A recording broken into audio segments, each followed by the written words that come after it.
أهلا بيكم مع فيلم ملخص. فيلم النهاردة أكشن ورعب، بيحكي لنا عن علماء بيتخلصوا من مواد كيميائية سامة في النهر، واللي بيخليها تخلق وحش عملاق يبدأ يهاجم الناس في المدينة. كل لحظة مهمة، خلي بالك. بس قبل ما نبدأ ما تنساش تصلي على النبي عليه أفضل الصلاة والسلام، ولو لسه جديد في القناة ما تنساش تشترك وتفعل زر الجرس علشان يوصلك فيديوهاتنا الجديدة. بيبدأ الفيلم في سنة 2006 مع عالم أمريكي كان شغال لصالح الجيش. أمر مساعده الكوري يرمي حوالي 200 إزازة مليانة مواد كيماوية سامة في البلاعة، وما كانش فارق معاه اللي هيحصل للنهر. ومع مرور السنين الناس بدأت تلاحظ حاجات غريبة في النهر. صيادين مسكوا سمكة وكان شكلها مش طبيعي. واحد من الرجالة حاول يلمسها بس رد فعل المخلوق كان عنيف وخلى الراجل يرمي الكوباية والسمكة هربت بسرعة. في سنة 2006 على جسر هان كان في رجل أعمال بيفكر ينتحر. شاف حاجة كبيرة وغامضة بتتحرك تحت المية قبل ما ينط. في يوم من الأيام جنب النهر جاندو كان نايم في كشك الوجبات الخفيفة بتاع أبوه. ولد متشرد اسمه سيجو حاول يسرق أكل لكن أخوه سيجين منعه. صاحب الكشك هيبونج صحى ابنه جاندو وقال له يفوق لشغله. في اللحظة دي جاندو شاف بنته هيون سيو راجعة من المدرسة. هيون سيو كانت متضايقة لأن جاندو بعت عمها السكير للاجتماع بدل ما يروح هو بنفسه. هيون سيو كانت بتتجاهل مكالمات أبوها عشان تليفونها قديم قوي وإشارته ضعيفة، وكانت بتتكسف تطلعه في الأماكن العامة. جاندو وبنته دخلوا الكشك بسرعة. جاندو كان مخبي صندوق فيه فلوس بيوفرها عشان يجيب تليفون جديد لبنته. شغلوا التلفزيون وسمعوا في الأخبار إن تم العثور على جثة في نهر هان، بس غيروا القناة عشان يتفرجوا على أخت جاندو اللي اسمها نامجو في بطولة الرماية. هيبونج بيقاطعهم وبيبعت جاندو بره عشان يدي وجبات خفيفة لبعض الزباين اللي بتشتكي من تأخير الوجبات. جاندو لقاهم بيبصوا على حاجة غريبة معلقة تحت الجسر. فجأة الحاجة دي بدأت تتحرك وطلعت وحش ونط في المية. بدافع الفضول جاندو رمى علبة بيرة. الوحش مسكها بمخالبه وأكلها. الناس كلها بدأت ترمي حاجات كتير في النهر بس الوحش اختفى.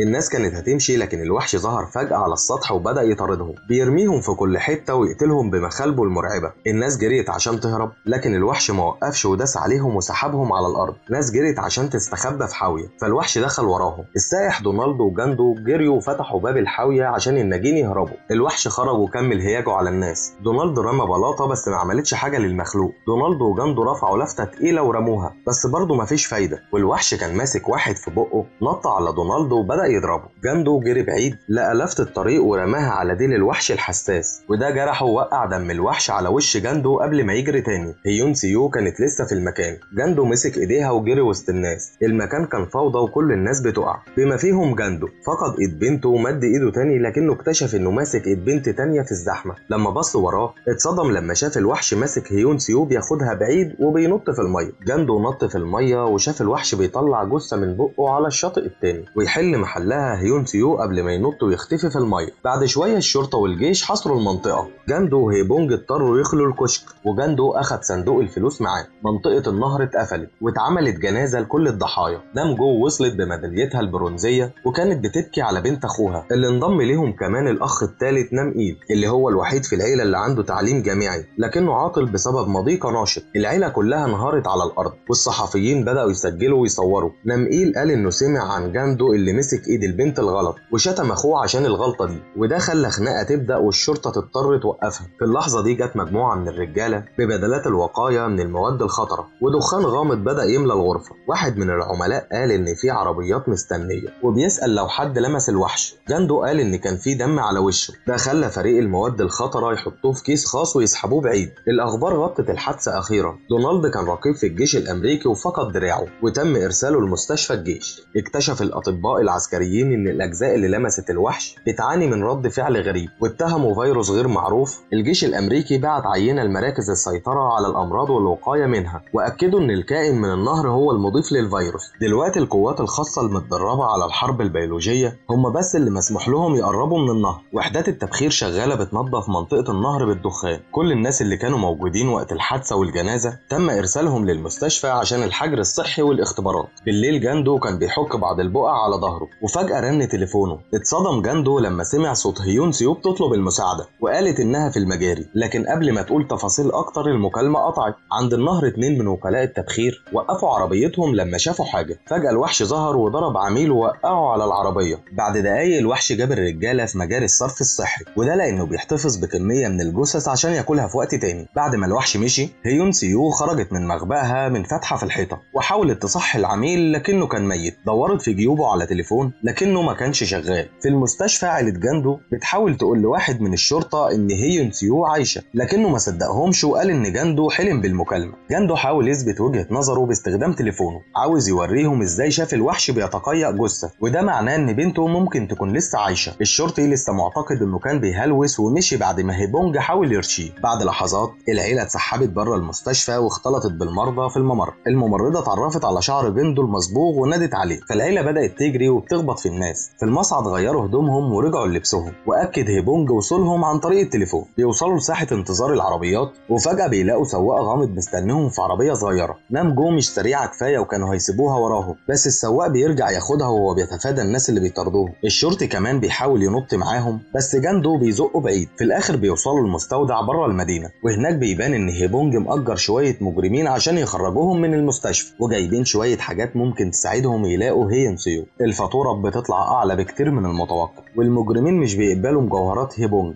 فعشان كده بياخدوا كل كروته البنكية. في العربية بيتفرجوا على الأخبار وبيعرفوا إنهم مطلوبين. بيطلعوا بعربية تطهير جابها المجرمين ليهم مع بدلتين حماية من المواد الخطرة وشوية أسلحة وخريطة المجاري. جاندو وهيبونج بيلبسوا البدلتين، ونام إيل ونام جو بيستخبوا تحت بطانية. أثناء الفحص الأمني المدير بيشك في العربية إنها مش من الشركة اللي وقعت العقد في آخر لحظة. هيبونج بيرمي عليه كيس فيه رشوته، وبعدين بياخد العربية لمنطقة النهر. الراجل بيفتح الكيس وبيلاقي صندوق العملات المعدنية. بعد كده الأسرة بيتبعوا الخريطة لزيارة المجاري في المنطقة وبيبحثوا بشدة عن هيون سيو. أحيانا جندو بيجري ورا العربية عشان يدخن هو كمان لأنه عايز يكون نظيف لبنته. بعد ساعات من البحث فجأة بيشوفوا حاجة بتتحرك في الضلمة، ونام جو بتحس بحاجة مبللة بتقع على كتفها فبيضربوا النار، بس لما بيبص لفوق بيلاقي انه مجرد تسريب ميه. السائل اللي بينزل هو بول سي جو اللي بيتسحب مع اخوه. الاخين بيتحركوا بحذر وبيوصلوا لكشك الاكل الخفيف بتاع الاسره وبيبداوا ياخدوا كل الاكل اللي محتاجينه. سي جو عايز ياخد الفلوس كمان لكن اخوه بيمنعه وبيفكروا ان الفلوس سرقه فعليه، بس الاكل هو حق الجوع. لما شنطهم بتتملي بيخرجوا بس فجاه بيلاقوا الوحش قدامهم. بيجروا بسرعه بس المخلوق اسرع وبيسد طريقهم. بعد لحظات الاسره بتوصل للكشك وبيقعدوا يتعشوا وبيتظاهروا بان هيون سيو معاهم عشان يحافظوا على املهم. في نفس الوقت هيون سيو الحقيقيه بتحاول تجمع ميه من التسريب. لما بتسمع الوحش بتتظاهر بانها فاقده للوعي وبتشوفه وهو بيوقع سيجو اخوه قبل ما يمشي. بعد كده هيون بتطمن على حالتهم وبتكتشف ان اخوه مات بس سيجو لسه عايش، فبتحميه من عيون المخلوق. نام جو ونام ايل بيهينوا جاندو عشان نام تاني. هيبونج بيكره يسمع ده وبيحكي لهم القصه بتاعت جاندو اللي كان ذكي لما كان طفل. لما كان صغير هيبونج ما كانش في البيت كتير وكان بيبقى بره طول الليل. جاندو كان بيروح للمزارع المجاوره وبياخد اكل تحت اشراف سيوري، لكن ده ما كانش كفايه لنمو صحي، علشان كده كبر ببطء في التفكير وجسمه احيانا ينام بشكل عشوائي. في اللحظه دي جاندو بيصحى وبيلاحظ ان الوحش واقف بره. هيبونج بيضربه بالنار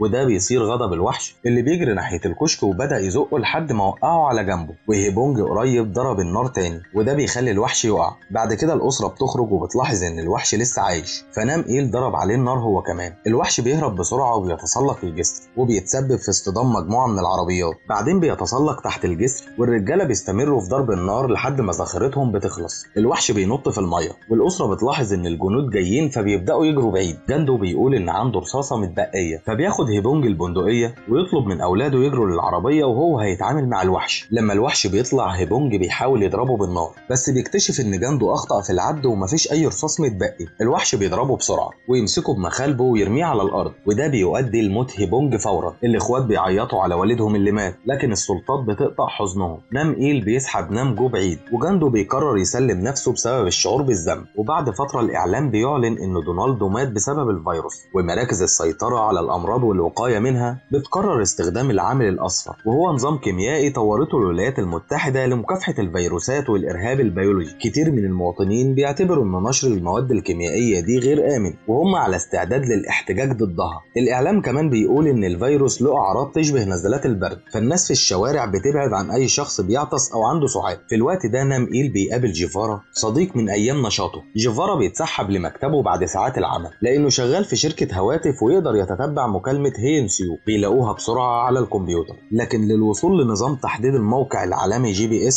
محتاجين كلمه مرور. جيفارا بيستمر في السؤال عن نام جو بشكل مريب، فبيوضح نامئيل انهم اتفرقوا في المجاري ومش عارف مكانها، ولان كلمة المرور اللي لقوها على مذكرة مكتبه ما اشتغلتش، جيفارا بيقول انه هيدور في مكتب المدير، لكنه بيتظاهر واصدقائه كلهم مستخبيين هناك وفي انتظار القبض على نامئيل علشان ياخدوا مكافأة. في اللحظة دي نامئيل بيلاقي مذكرة تانية بكلمة مرور ويدخل النظام بنجاح. بيلاقي اخيرا موقع هيون سيو. بعد ما يحدد الموقع على الخريطة بيلاحظ الناس اللي بيخرجوا من المكتب علشان يقبضوا عليه. نامئيل بيحط مشبك في المقبس ويدخله في المنفذ، وده بيتسبب في ماس كهربائي بيخلي المكان ضلمة. الفريق بيتصاب بالجنون وبيفتشوا في المكتب، لكن مع الوقت اللي الانوار بترجع فيه بيكون نامئيل هرب بالفعل في الشارع. بيسمع الشرطة جاية فبيضطر ينط من الجسر علشان يهرب. جسمه بيتألم جدا فبيفقد الوعي تحت الجسر بعد ما يبعت رسالة نصية لموقع هيون سيو لنام جو. في الوقت ده كله نام جو لسه بتدور على هيون سيو، كانت بتنام في عوارض الجسر وبتتسلل للمية علشان محدش يشوفها، وبتاخد الاكل من كشك العائلة. كمان كانت بتشحن تليفونها وبتشوف رسالة اخوها النصية. بتجري بسرعة لجسرهان وهي بتتصل بجاندو عشان تقول له المعلومات. للاسف الوحش بيلاقيها ويضربها قبل ما تضربه بالسهم، فبتقع في مجاري ضيقة وبتفقد الوعي، والوحش مش بيقدر يوصل لها فبيمشي. في المختبر جاندو بيستعيد الامل ويحاول يهرب، بس الفريق الطبي بيمسكوه بسرعة ويحقنوه بمهدئ. بعد ساعة جاندو ما بيفقدش وعيه، فالاطباء بيقرروا ياخدوا عينة على اي حال. جاندو بيصرخ من الألم لما الإبرة بتخترق جلده، فدكتور أمريكي بيطلب يوقفه. بمساعدة الدكتور بيترجم اللغة. جاندو بيشرح الموقف مع بنته وإن محدش كان بيسمع له. الدكتور الأمريكي في الأول بيسأل أسئلة كأنه مهتم، بس للأسف هو كان بيختبر الحالة النفسية لجاندو، وبيقول إن الفيروس سبب له هلاوس ولازم ياخدوا عينة من راس جاندو. الدكتور الكوري بيعتقد إن ده كتير، فالدكتور الأمريكي بياخده على جنب ويشرح له الحقيقة. دونالد مات متأثر بالصدمة أثناء العملية وتشريح الجثة ما بيلاقوش أي فيروسات. الاختبارات اللي اتعملت على الناس المعزولين كانت سلبية، فممكن ما يكونش فيه فيروس اصلا. جاندو بيفهم العبارة الاساسية لا يوجد فيروس على الاطلاق وبيطلب تفسير. الاطباء خدوه على غرفة العمليات وبياخدوا عينة من دماغه. في المجاري هيون سيو بتاخد هدوم الجثث وتربطهم مع بعض، وبتضيف عصاية شرطية بمساعدة سيجو وبترميهم لفوق وتربطهم بشواية المجاري، بس بتبقى بعيدة عنها. في اللحظة دي الوحش بيرجع، فالاطفال بيجروا يستخبوا في الحفرة، وبيشوفوا الوحش وهو بيرمي عظام بشرية وعلبة فيها مشروب. بيجي دور انه ياكل شخص تاني. بيسمع صوت الأطفال المستخبيين، فالوحش بيدخل بقه في الحفرة والأطفال بيرجعوا لورا لحد ما يبقى بعيد عنه. بعد العملية جاندو بيتظاهر إنه لسه في حالة التخدير. لما الدكتور بياخد عينة دم، جاندو بيستغل الفرصة وبيمسك الدكتورة ويستخدم الإبرة كسلاح. بيهدد برش الدم بالفيروس على الأطباء التانيين، فبيبعدوا ويسيبوه يخرج. المختبر عبارة عن حاوية بره المدينة ومجموعة جنود بيتغدوا. باستخدام الدكتور كدرع، جاندو بيضرب الطاولات ويهرب في عربية إسعاف. تحت الجسر نامئيل بيصحى ويكتشف إن متشرد أنقذه. بيسأل عن الاتجاهات لجسرهان وبياخد ازايز البيره الفاضيه بتاعه المتشرد وبيعرض فلوس في المقابل. المتشرد بيكسر ازازه على راس نامئيل وبيقول له ان الفلوس ما بتشتريش كل حاجه، بس بيوافق يرشده. الاتنين بياخدوا تاكسي، وفي خلال الرحله بيستخدموا الازايز الفاضيه لصنع قنابل المولوتوف. وفي الشوارع الناس بيتجمعوا للاحتجاج ضد العميل الاصفر اللي هيتم اطلاقه عند جسر هان. بعد كده بنرجع لهيون سيو. بتلاحظ الوحش وبتخرج من الحفره وبتلاقيه نايم، فبترمي عليه علبه علشان تتاكد انه مش هيتفاعل، وبعدين بتجري وتنط على جسمه علشان توصل لحبل الهدوم، وفعلا بتمسك بالحبل بس ما بتطولش لان الوحش بيستخدم مجسه وبيرجعها لتحت وباين انه لسه نايم، فغريزته هي اللي بتتفاعل. سيجو بنطلونه بيتبل من الخوف، وهي سيو بدأت تحرك رجلها وصحت المخلوق. بيقفز على الطفلين قبل ما يوصلوا للحفرة. بعد دقايق جاندو بيلاقي المجاري الصحيحة وبينصدم من كل العظام. خوفا من الأسوأ بينزل من حبل هيون سيو المؤقت وبيلاحظ اسمها على الهدوم. في اللحظة دي بيظهر الوحش، بس لحسن الحظ ما بيشوفش جاندو وبيستمر في المشي. في نفس الوقت نام جو بتصحى وتخرج من المجاري وبتشوف المخلوق جاي، فبتستعد تضرب النار بالسهم، بس جاندو بيشتتها. على الشاطئ حشد ضخم يحتج ضد العميل الاصفر ولابسين هدوم بتطالب بحرية جاندو. الشرطة بتحاصر المتظاهرين وبيرفضوا يتحركوا، بس الجميع بيصابوا بالرعب لما بيشوف الوحش جاي. الشرطة بتفتح النار وجاندو بيظهر على الجسر، بيطلب منهم انهم يوقفوا عشان جثة بنته، وبينط في المية. في نفس الوقت اللي الطيارة بدون طيار بتطلق العميل الاصفر، فبتغطي المنطقة بأبخرة سامة بتسبب مرض شديد للمتظاهرين. الوحش بيحس بالمرض وبيحاول شرطي تاني يضرب عليه النار، بس جاندو بيمنعه. الوحش بيترمي على الارض من الألم، وجاندو بينتهز الفرصة وبيوصل لبق الوحش وبيلاقي يد بشرية، فبيسحب بسرعة وبيلاقي الطفلين، بس للأسف هم ماتوا. الطيارة بتستمر في إلقاء العميل الأصفر على المخلوق، والعملاء المقنعين بيسجلوا كل حاجة، والناس بيمرضوا في كل مكان بما فيهم الشرطة. الأشقاء الثلاثة بيتجمعوا حوالين هي نسيو بيبكوا عليها. جاندو بينهار وفي الآخر بيكسر لافتة وبيستخدم العمود عشان يهاجم الوحش وخلاه ينزف قبل ما يرميه بعيد. نمقيل بدأ يرمي عليه قنابل المولوتوف والمخلوق بيحاول يهرب من النار، وفي الآخر بيقف تحت الجسر والمتشرد بيكب عليه كمية كبيرة من البنزين. نمقيل بيرمي عليه القنبلة الأخيرة بس للأسف بتقع من إيده وبتنكسر جنبه. نامجو بتتدخل وبتشعل سهم وبتضربه مباشرة في عين الوحش، وده بيخلي جسمه كله يتحرق. قبل ما يقدر يرجع للمية جاندو بيستخدم العمود مرة تانية وبيدخله في بق الوحش وبيقتله أخيرا. جاندو بيبص على سيجو وعنده فضول يعرف إذا كان صديق لبنته ولا لأ، فبيكتشف إن الطفل لسه عايش وبياخده بعيد عن المنطقة السامة. بعد كام أسبوع جاندو بيظبط تصرفاته وبيبقى مسؤول عن كشك الوجبات الخفيفة وبيرعى سيجو. في يوم أثناء العشاء السلطات بتظهر على التلفزيون وبتعترف بعدم وجود فيروس، بس بيطفوا التلفزيون عشان يتعشوا في سلام. ولحد هنا بيكون خلص الفيلم. ما تنساش لو عجبك الفيلم تدعمني بلايك واشتراك في القناة.